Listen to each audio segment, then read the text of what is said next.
welcome back. If you have friends that are still in the atrium, you can tell them to come, that this is going to be the best session of the day. I say this at every session, but it keeps being true, which is statistically impossible. But anyways, welcome again in the Blue Theater. I swear they've written cards for me that are a lot more logical and better than what I'm saying. But we're now about to dive into a great session on what it takes to establish a Behavioural Insights unit, subject dear to my heart, given that's what I do as a job. We have with us a panel possessing truly global expertise in this topic, which is really very exciting, and who will be discussing just what governments and other organizations need to do in order to build support for and ensure the long-term sustainability of a BI unit. BI is Behavioural Insights, for those of you who do not know, but then if you don't know, not sure what you're doing here. To lead the discussion, I'm pleased to welcome a good friend, obviously, since we've been at BIT together for a while. Dr. Serene, Dr. Serene, as they say here, is the director of BIT Singapore and was instrumental in setting up BIT Singapore in 2016. She's led projects across various policy domains, including water conservation, academic stress, which we all know about here, and youth rehabilitation. And with you as our panel, and please give them a warm welcome, because they're very bit like subject to stage fright. We don't know. Rasha Attar, who you'll all have seen, is not subject to stage fright. It was a joke. Rasha is the director of the Behavioural Science Group and manages a broad insights portfolio. You'll have seen some of it at the conference in the atrium, and you'll have this great chance of hearing about, this time, the construction of the Behavioural Science Group and this unit within the Office of Development Affairs in the UAE. For the past 2 years, Rasha spearheaded the growth and expansion of the BSG, consistently delivering impactful behavioural projects in collaboration with a range of strategic partners. Then you'll hear from Professor Iván Fernando Budassi. So Professor Budassi is the former director of the Behavioural Sciences and Public Policies Unit in Argentina's Ministry of Economy. He's a lawyer by trade, and then led the establishment of the first nudge unit in Argentina, where he also led multiple projects across topics spanning vaccination, tax, education, organ donation, and energy. So you're starting to see that they all have a very wide range of expertise. Then we'll hear from Faisal Naru, who's the founder and director of Think, Test, Do, working with leaders and executives to innovate services and solutions for the organizations. He's, as the inaugural executive director of the Policy Innovation Center, the Nigerian Economic Summit Group, he set up Africa's first national level behavioral unit. Faisal founded the work also at the OECD on behavioral insights, including setting up an internal behavioral team that was working on applying BI to the organization itself. So I'm done with these very long introductions, but that show you the breadth of expertise and experience that this panel brings together. Thank you all for being willing to share these insights, and with this, I'll hand over to you, Serene.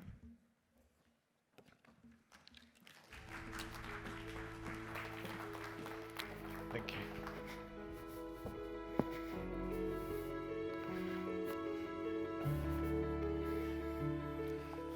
Welcome, everyone. I'm going to not apologize in advance because we've all decided to keep this conversation quite loose, quite light. I have a set of questions, but I also have a very unruly panel who have requested to be able to talk with, but actually really over each other. So I'm going to start with some questions, and then we're just going to see where it goes from here. So I ask if it starts to get a bit noisy. We promise we will not dance, although Faisal has said that he would like to. All right, anyway, my first question actually is to Faisal. So as we all know, Faisal has had a lot of experience mapping of BI units across the world. And so I think the audience would like very much to know what you would say are some of the key considerations for successfully establishing a BI unit. And that's what we're all here for. Okay, thank you very much, Serene. Of course, it's a pleasure to be here to speak to all you. I think as always, I prepare something, and then I come to the conference and I rip it up and decide to just freestyle, if you like, instead, because of the various conversations going on. So look, I'd say, the strapline there really is that, look, in 2017, there were about 200 behavioral insights public policy bodies across the world. In 2025, it's now 631, to be exact, and it's growing. So the overall picture there sounds good, and it is good. However, and I'm sure Iván, we'll hear from you, is that the picture actually is a bit more nuanced than that. And I think this is something that has been spoken about in the corridors here, which is that, yes, I think we all understand that it's needed. It's beyond the stage of it being a new thing. It's not a fad anymore, which is great. But different bodies are struggling, and they're struggling for a variety of different reasons. And the way that I characterize it is that there's a strategy issue there, which is that for some, they kind of have started off in introducing it as a silver bullet. That it's going to fix everything in a short amount of time, and you're going to be able to have huge returns on a relatively small investment. That leads to too many problems. And instead, I think what we've been working on is that what you'd rather need to have is a strategy of trying to find golden nuggets. That the purpose of what you're trying to do here is that you're trying to find pieces of information, data, solutions, which are going to inform decision making. And that might mean a failed experiment. But it's not a failed experiment. You've just found out not to roll out something that you would have done so on an entire population and would have backfired or not worked. So there's that paradigm shift that I think is needed. And like I said, the script that I was going to come with was going to direct you towards the paper that was written and blah, blah, blah, whatever, but you can search that and read that in your own time. But I think for the conversations that are happening right now, I think it's probably more important, to speak about that and open up that dialogue instead. Absolutely. And this really, when we talk to teams about these things, the risk of over-promising is so real, right? And especially when it's something that's so exciting, it's so interesting. And I really like what you said about just these little nuggets. It could be, a data point, it could be a piece of evidence, and very often it can sometimes be just the low-hanging fruit. It doesn't seem like super exciting, but that really is the entry point you need.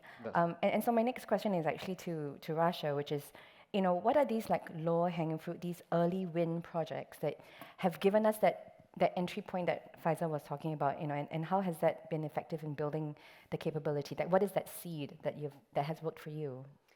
At the Behavioral Science Group at the Office of Development Affairs, we've been very fortunate to have some great partners from the very, very early beginning that helped us achieve these early wins as a new government behavioral science unit.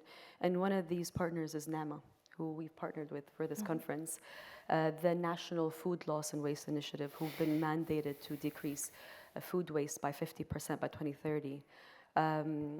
As I'm sure most of you know, the UAE has a very generous culture of hospitality, and with that comes food waste.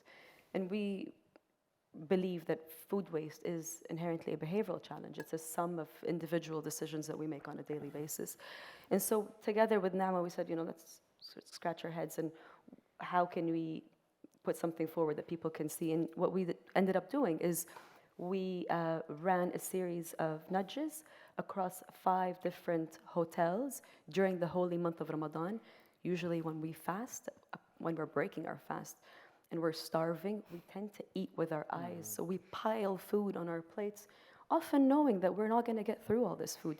So what we did together said, let's run this month-long trial across 5 hotel iftar buffets, where we rolled out very simple, low-cost, low-tech nudges. And these were smaller plates. We've seen this around the world.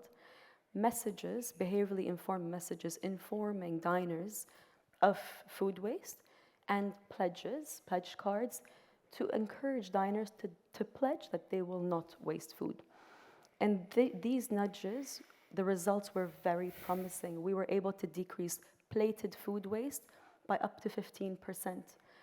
And these were tangible results, right? And then upon the completion of this trial, we were then asked to scale it up nationally. And it was such a delight to roll it up across the whole country, where we had 220 partners across different sites join in implementing these nudges over a 5-week period, where we decreased food waste by 15.2 tons. And that started getting the attention of a lot of future partners saying, how can behavioral science help me achieve my mandate? And that was great, right? NAMA has used behavioral science from the very beginning, and they continue to do so in all their work.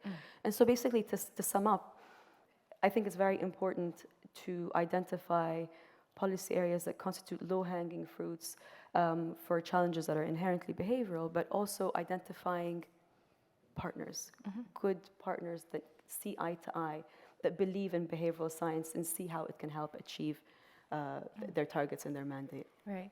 I think having partners is so important because, like what Faisal said, you need to have that seed and be able to have a partner who is visionary enough to be able to see the life cycle Absolutely. from beginning to end, right? And it's not just this one single win, but it's about how a low-hanging fruit, that first seed, can then grow into this very much larger, much more sustainable project across time.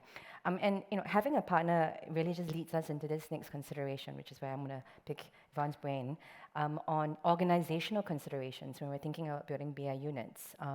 So for those of us in the audience who are really interested in thinking about where in an organization is it best to plant this behavioral unit, I want to ask Iván, when you were establishing the Argentina's behavioral unit within the cabinet office, what were your greatest challenges related to organizational placement, right? And how is it that you overcame it? Because it's such an important decision.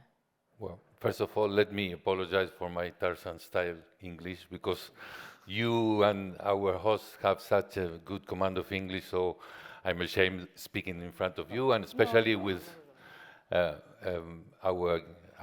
co-speaker that has set the world record in counting behavioral units. So the Guinness is for him, counting and organizing behavioral units. So, but addressing your question, we were speaking before this encounter about what's Latin America in behavioral sciences, and we don't realize that we are in the exact opposite side of the world, and it's difficult for everybody and such an international crowd here to know how Latin America deals with behavioral affairs. There were lots of small or medium-scale intentions to set agencies in governments all around Latin or South America. That is the part of Latin America I'm most familiar with. But they all have their peak and their disease. So when I was offered to lead the agency by a champion, I said, well, this is a great opportunity. We have a champion that has a very important role in government.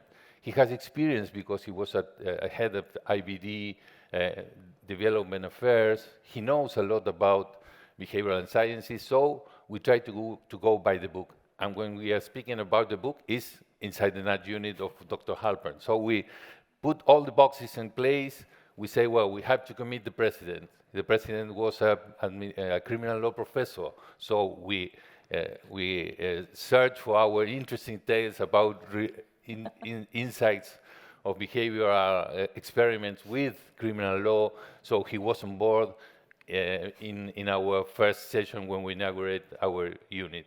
Second box, well, we try to commit and to see the other parts of the government that we are important. Not silver bullet, but we can help them.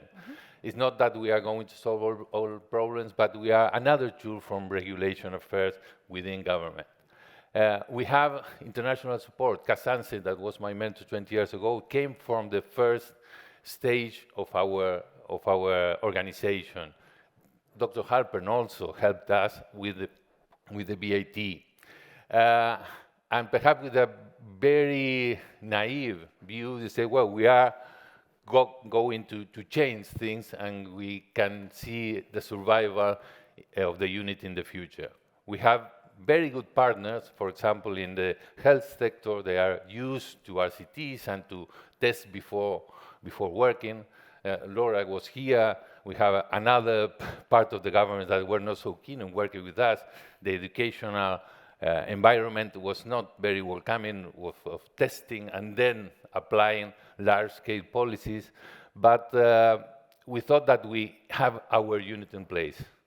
Mid-term elections, cabinet reshuffle. Our champion went away of the government. He resigns, not as usual, not very happy. So he went away and said, well, sorry, my unit. And we were hanging from a thin thread. We tried to find another champion. Thanks God, we have another important people that were going to the Ministry of Economy and saved us. Saved us, it's a way of seeing things, because when my wife is here, I was 7 months without having my salary and my post. I have to sell to make a Faustian pact with the Ministry of Economy, because I said, well, I let you have your unit, but you have to let all these 60 lawyers within the ministry. So we were struggling until the end of government to survive and to continue our projects. And then the last bullet, not the silver bullet, was the changing of government. In this polarized world, we were thinking and we were working with the opposition parties in order to assure the continuance of our office. But Black Swan came, people that nobody expects came to be the president, came with the chainsaw. He was the inventor of the chainsaw as a Trump-style government, and our unit was cut away. So, in a second stage of our talking, we can think what we've done badly, what can we do in the future to assure the continuance of our projects in Latin America. But going back the book, that's my experience. That's assure that you have a surviving office of our beloved behavioral insight units. If I can just add on, I think maybe kind of drawing out, I think, some of the lessons which are similar in other parts and probably quite important for the region as well, which is, and Rasha, you kind of mentioned this as well, which is the importance of building an ecosystem, that you can't be operating by yourself in a silo, and that's inside the organization and outside of the organization. And I think that that's been one of the key success factors, is having that ecosystem, and in often cases you have to nurture them. And congratulations to BX 2025, because that's exactly what this is doing. So hopefully you all can not listen to us as much, but maybe speak to each other a lot more would be good. I think the second thing is around when you are conducting this kind of work, that you have to understand that you are in the world of politics and you are in the world of policy making. And there's an art to that. And part of that art means that, yes, you are raising the rigor in terms of science, but at the same time, you are being scientific. But the word that I use, which is that evidence without a narrative are just numbers with no meaning.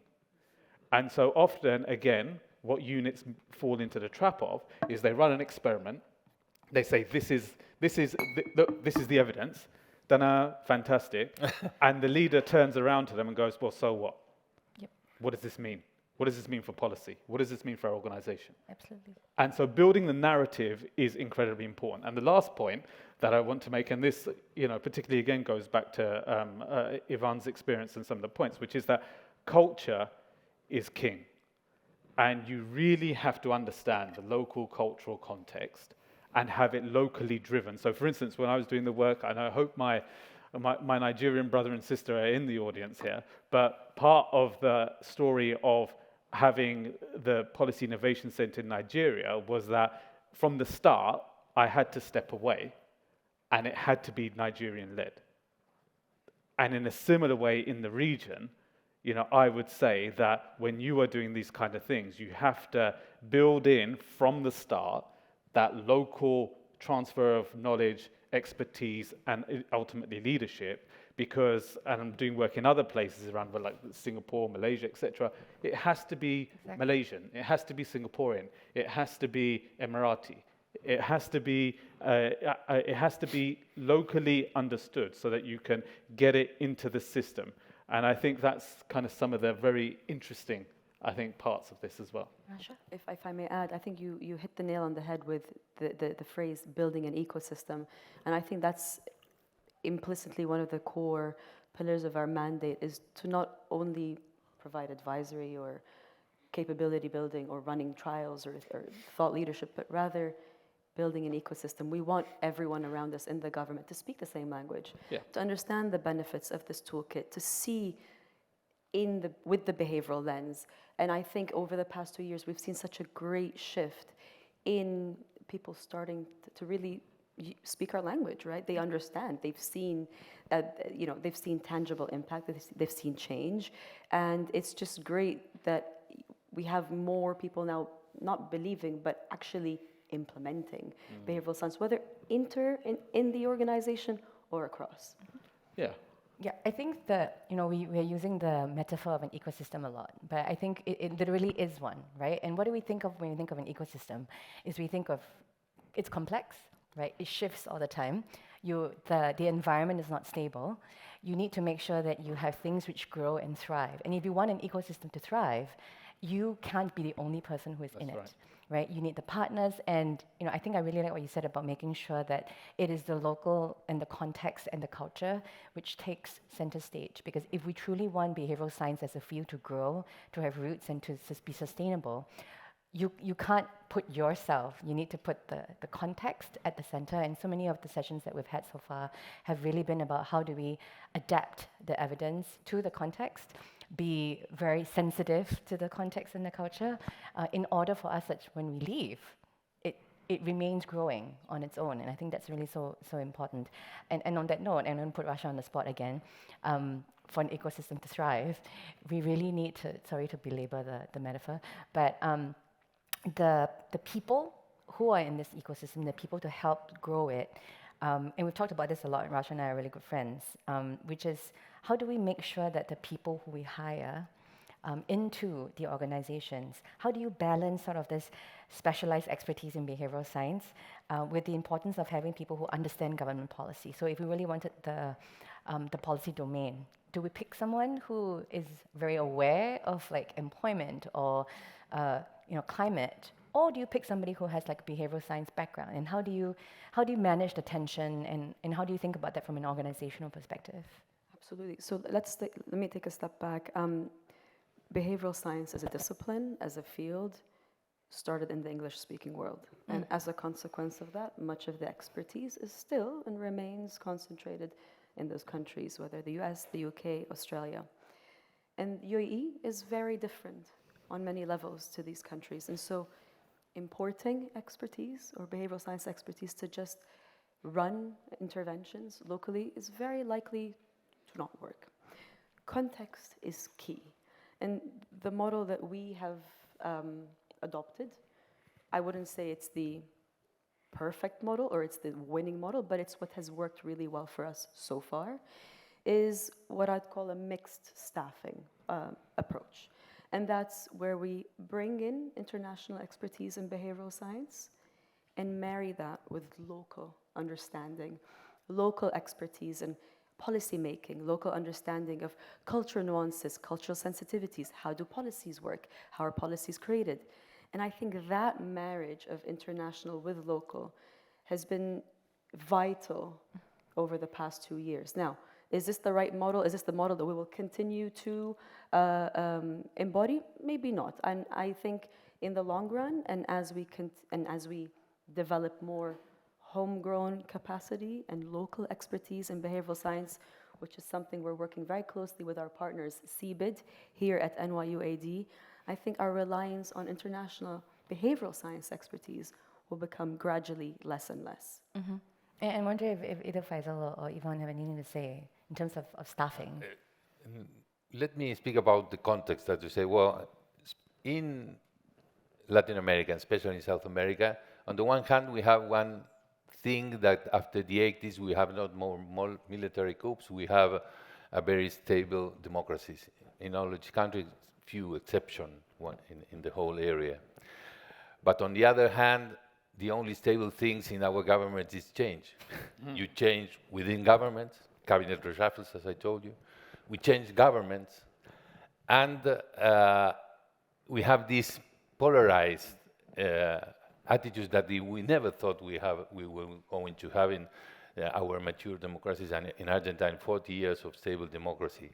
So the other thing is that when we have a kind of spoiled system as the US in the 19th century, or first decades of the 20th century, that our civil service is also changing at the middle level. So when you engage with working with somebody, he knows that perhaps he's not going to be there in the 2, 3, or 4 years that our projects have to endure to see their fruits. So what we see that is not changing that fast are the multilateral organizations. So what we were thinking about in one experience that we have of our failure, I can say, of the survival of our agency, is that we can ask to the multilateral organization to put our one default rules in all the projects that runs in our countries. Because you have Guterres, the Secretary General in the United Nations, that say, well, one of the 5 things that are going to change the world, one of it is behavioral science. He addressed everybody, but when you go to the field level, we have, for example, we have running a project of near $1 billion for trains, and we speak with the managers, and they don't have any idea what behavioral sciences are. So perhaps if we can add another box to tick aside that gender equality matters that they have to contemplate in every project, perhaps as this has a stable, a permanence in the structure of that project, perhaps we can make our policies with behavioral insights to continue in this ever-changing panorama. So perhaps we can, in this international audience, to think about how we can use a typical Sunstein default rule in order to improve our stability, knowing that nothing is stable, not only in our not less developed country, but as we see in more developed countries, también there are shifts and turns that were unexpected to, at least to myself. So that's the point I wanted to make. I think, look, of course, I agree with everything you said, but I think that really you do have to really think carefully about how you're staffing and think about the functions that you want to have. And again, that goes back to that strategy side of it, which is that if you're going to be looking for certain functions of embedding this inside your institutional organization, then you need people that understand the institution and organization. It's a bit like a donor transplant. If you get somebody who doesn't quite understand or can't fit, the body rejects it. And it's the same like in an organization. So you need to have that. And in a similar way, you need to have that competence of the culture, and you need to understand all of those things as well. So I think all of that is very important. I think the other important part here is that you kind of have to be behavioral yourself. And you have to apply it to yourself. So you're not there to apply the lessons and all of the various different techniques of behavioral science on other people. Overconfidence bias being one, on everybody else. You have to actually apply it to your own institution and organization and unit itself. So when you are communicating, you can't start off with assumptions. So when you are trying to convince people of certain things, you have to check your own information and evidence in the first instance. So being a successful behavioral unit is being behavioral for real. And that means being yourself, applying the techniques to yourself. So unfortunately, what that means, and this isn't always great, is that you always start off with any question that comes to you, the answer that you always give is, I don't know. Depends. I don't know, or it depends, but I know how to find out. And that's kind of the key motto and ethos for kind of those behavioral units that have been successful in there, which is hard for some because you're told to come up with the answer straight away. And that's a difficult thing to manage. Yeah. I think it's also, again, back to what you said earlier about not over-promising. There is a profound sense of humility that comes with doing research, right? Especially, we're in the business of evidence generation. And I think as a group, we've had this conversation before, that failing is itself knowledge. Yes, right? Absolutely. Because I think the worst thing that you want to do is to go out and do something that could have created harm, but you hadn't done anything to prevent it. Yeah. And so I think very often the paradigm that we have is only positive results are good, but it is this long struggle for us to talk to senior management and talk to policymakers to say, sometimes when we see a backfire or we see a non-effect, that itself is evidence, right? So that it does work. And that humility is so important for behavioral teams to just go into. And when organizations are hoping to build these teams to be able to have that conversation. It is a difficult conversation, right? I think that it's very hard to tell bosses, look, we are okay to fail. But if you don't have that conversation early enough, I think you're setting yourself up for a hard journey. And I think a lot of, I'm sure you have experience of teams that struggle with that. And I just wonder whether or not that's something that you think a lot about. Yes, but the thing is that perhaps you yourself and your colleagues in the unit are prepared to fail. But the problem is when you present your project to the politician, they don't like to see their failure or our failure, that at the same time is their failure, in numbers. So collecting data to analyze, to give evidence, it's both-sided always. So that's the problem, because everywhere we spoke about Singapore, that also has its own struggle of power, like every government. It's difficult to put forward when you fail. So perhaps a traditional regulation measure that goes with all the infantry of government, and you seem that you are doing something, well, who knows if it worked or not, but you appear to be doing something, not our small-scale projects, and in order then to amplify its effects. So it's difficult to change this idea of government. So you always find very good partners in certain areas, and in other areas they are not so keen in seeing the numbers and the possibility of failure to be exposed. I think, I mean, a quick example for everybody, I think, that demonstrates this quite well, is the work that happened in Australia on blind recruitment in the civil service, right? Which is that where, the idea is that want to improve diversity inside the civil service, so we're going to blind the CVs in the application process, et cetera, so that then you get better decision making and you reduce bias. The result was actually it didn't, and it did the opposite, right? Now, what does that mean? And this is the whole part about finding the narrative and the golden nugget. What that means is that the sifting process in the recruitment was working fine. The problem is with the assessment. And this is the same thing with lots of other civil services. I came from the UK government, UK civil service. I worked on this as well. It was the same issue.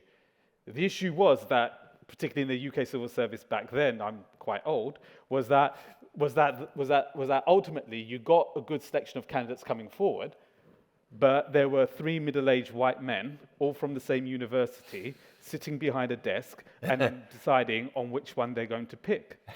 That's the problem if you want to deal with diversity and recruitment, not the sifting, which is the golden nugget. And that's the point, right, about you need to be ready to be able to understand what the results are going to be, whether it's expected or it's not expected. And I think that's kind of, a great example to demonstrate to you about how you need to do things. I think the other thing that I'd say is that I do kind of advocate for units working with the decision makers and the politicians a lot more.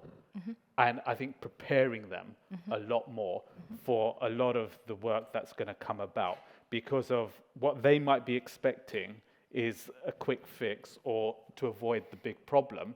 But in actual fact, there's the bigger issue which they're going to have to face at some point, or they are subject to bias, but they don't understand. And a quick example again, just on that. So work just out from Ireland on attitudes towards climate change. Lots of very interesting things.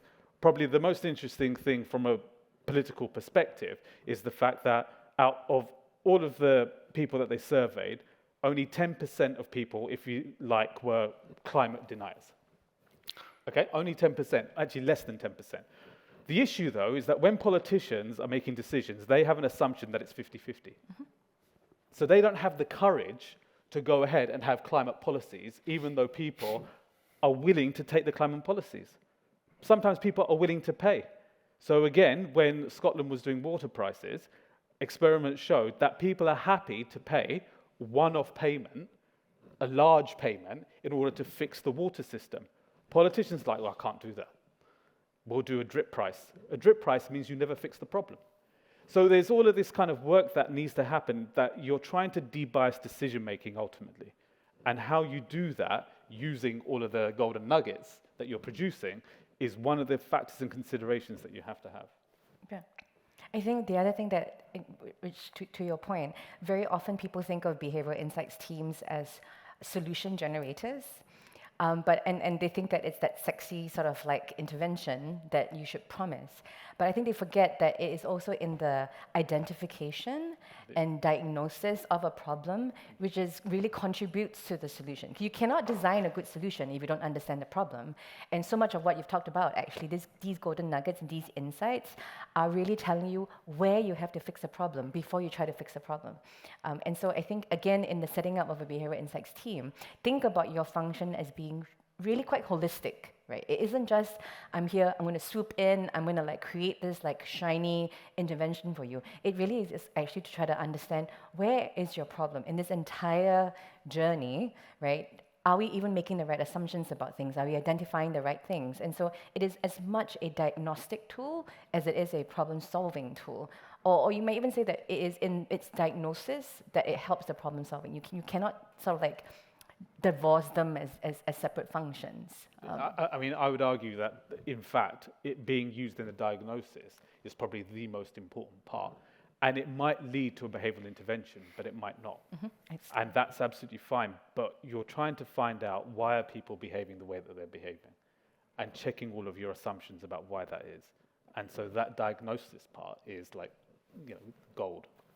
Yeah, but the thing is, I was thinking, well, first, when you were speaking about the British civil service, I was always thinking when we went out of our unit of the government is, well, which are the institutional safeguards? Because the thing is that we relied upon too much to the champions, and when the champions went away, what happened with the unit of behavioral insights?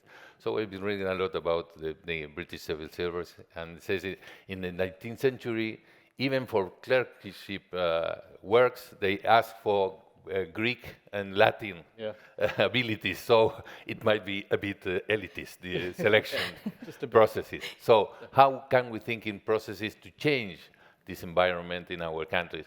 And we have another, I want to give an example as well. The BIT worked with the Uruguayan government in a project that's called Faisal. That the thing is that it's separate from the traditional bureaucracy of the government, and they have stability. So they could work in absenteeism in school absenteeism for several years, and they obtain very good results. On the other hand, the World Bank has a one-off intervention in the Ministry of Education in Peru. And if you ask not only the population, if you go to the Ministry of Education in Peru, never even reminds that things that was so interesting, a great project, happened. So that's why I was obsessed about this changing in procedures, in default rules, or something like that, that can provide the stability that in general, we don't have in Latin America. Which brings me to my next question to Faisal, which is about new technologies and the confluence of new technologies and what we expect of people that we hire into these behavior units. And so, we've been talking a lot about AI in many of the sessions yesterday and even today. And, as BI units focus on incorporating these tools, do you think that it should be a distinct sort of like thing which we try to inculcate, or should we just focus really on behavioral change and then if the AI helps, it helps. If not, So I guess my bigger question would be, to what extent do you see emerging technologies like AI influence the way in which people either recruit or organize BI units? So I think Rasha had, in the great presentation just earlier on with Barbara and with Fatima, was kind of showing where some of this is going. And clearly there needs to be skill sets that are going to enable the use of these new technologies, which can be hugely useful, whether it's in terms of testing and pre-testing and having kind of all of those synthetic samples in order to do. I would say that it's something that we have to accept is happening, and I think it's something that we have to embrace. And I think the units also have to embrace them and use them. But I'd be interested in how many people have tried to use it, for any of the behavioral work that they've done.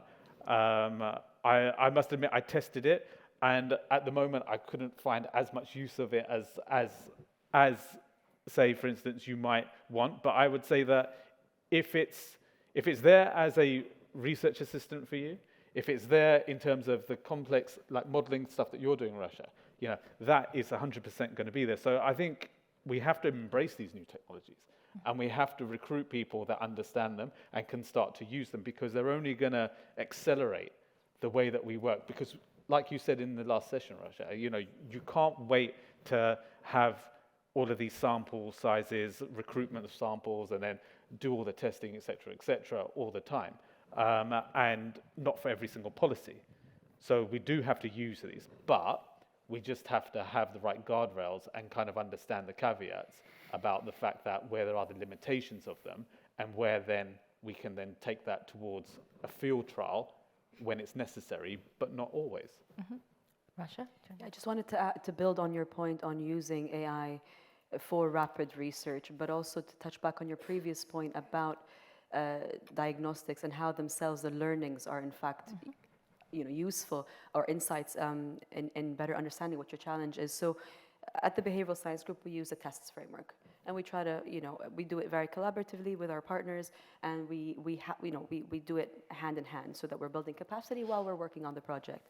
So after we've kind of honed in and targeted exactly the behavior that we're trying to target, we spend a lot of time in the explore phase, and that is intentional for us to show our partners, for us to both better understand the problem that we have, but also in the insights that we do derive through all the research, quant, qual, ethnographic, whatever it is, these learnings in themselves are huge. So these themselves could be great. We could stop there. Now, whether we continue to designing a solution, trialing it, testing it, that's a plus, right? Yeah. But it shouldn't always be the expectation that you're going to run a trial and you're going to get effect. And that's what we try to do in that early phases. We're already learning so much more about our current problem. And whether, how we take it forward, that's a separate story. The learnings in themselves are such great and valuable insights that could be used for various different reasons. 100%. Yeah, absolutely. And we're running out of time, I'm very conscious. I'm going to leave the last question for Iván, but actually I'm also going to get Faisal to respond to it, given your experience across the world. And so, you talked a little bit just now about sort of the changes that the government underwent and how the only constant is change in Argentina.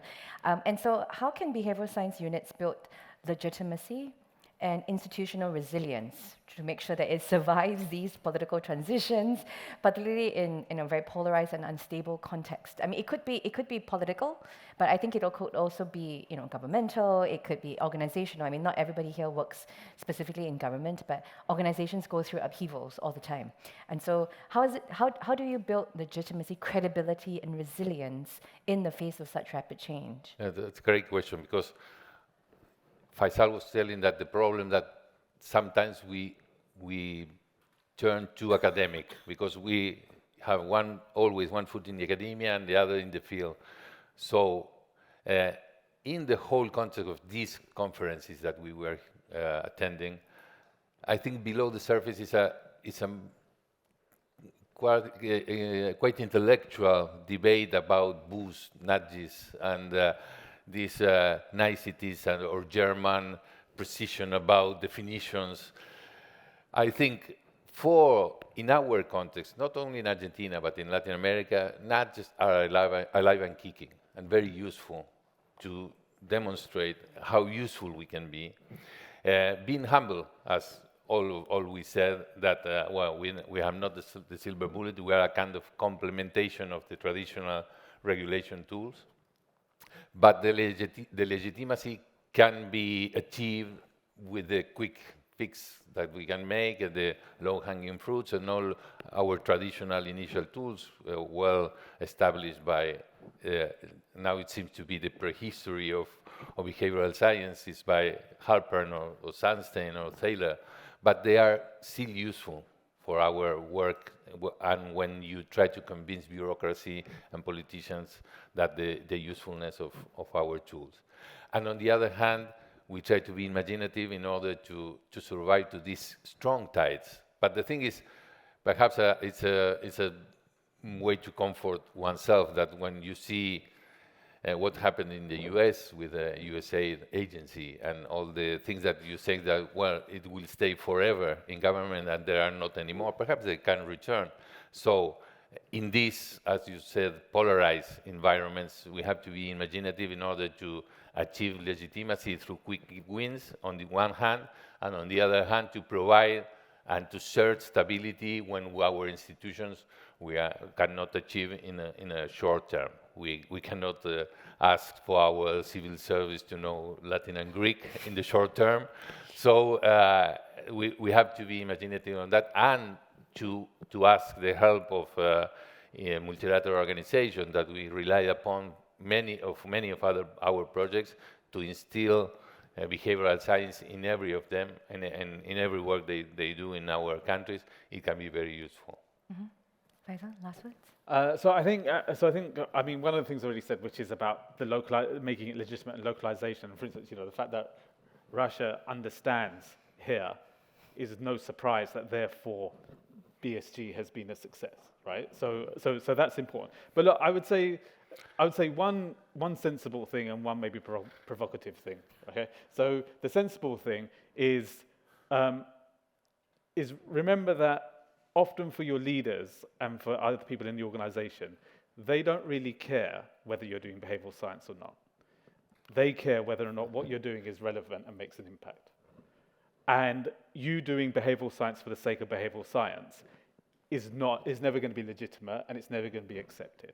So you have to kind of make sure that you position yourself in that way and stay relevant to what the organization's needs are. The more provocative thing, I think, is the other way around, which is we all keep mentioning about how we need to stay humble, we need to be humble. That's true. But you also have to play a bit the institutional game. And I would almost argue, and I kind of said this to a number of various different units, is that you should be a bit more demanding. And what I mean by that is that you have value to bring to the organization institution. It is a capacity which is needed, understanding why people behave the way that they behave. And therefore, you shouldn't be in a beggar's position in trying to be established or to be there. Because if we are now becoming very cost-benefit analysis style and based upon the evidence of what are you going to have for returns, some people might argue that a lot of economics teams should have been fired in 2008 when the financial crisis happened, because it was their job to watch out and to see whether or not that happened. They didn't, right? But why is it that behavioral science units all of a sudden have to have 100% kind of certainty in everything that they're going to do is going to have impact and do? No. I kind of say you need to switch that psychological corporate conversation around to say that behavioral science is here, it's here to stay, other people are using it, and we're about making better decisions and having better outcomes. And you need it. Full stop. Right. Wonderful. And I think this takes us to a close. Thank you all of you for being here and for indulging for friends and us chatting among ourselves. Thank you so much. And thank you all of you. Wonderful. Thank you so much. Enjoy the rest of the conference.